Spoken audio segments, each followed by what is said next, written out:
Välkomna till den här lektionen i franska. Idag ska jag berätta hur er-verb böjs.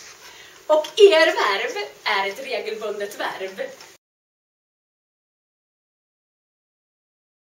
I era skrivböcker så kan ni vika så här. Och sen skriver ni den franska på ena sidan och det svenska på den andra. I slutet, när jag har förklarat det här, då ska ni först öva från franska till svenska och sen från svenska till franska. Varför heter det ett er-verb? Jo, det heter ett er-verb därför att det är grundform. Och grundform kan man alltid sätta att framför. På svenska, att prata, att bo, att hoppa, att sjunga, att skriva, att plugga, att titta.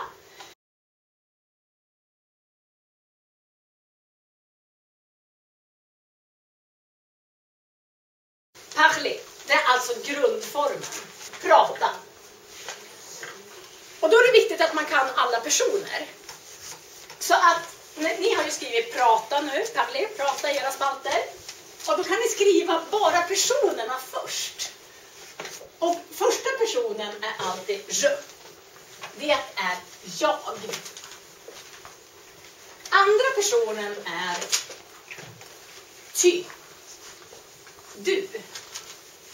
Och på franska heter han, il, hon, elle och man, on. Vi har nous som betyder vi. Vous som betyder ni. Och på franska så har de två D. De har ett D för killar och ett D för tjejer. Och då är det så här, om det är blandat då, ja då säger man alltid den där för killar.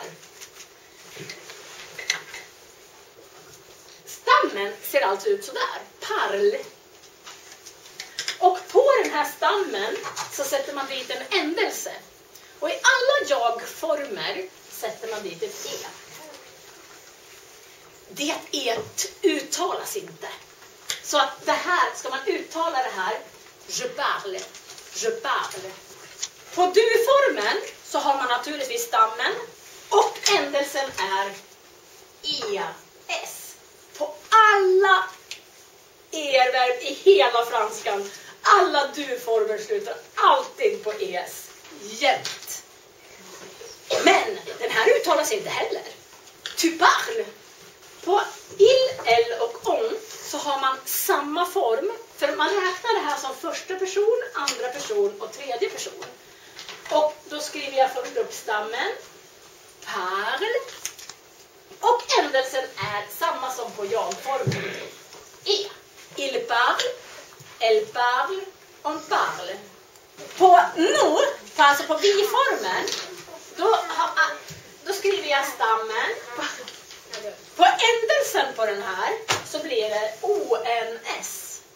Och den här uttalas faktiskt. Då blir det parlons.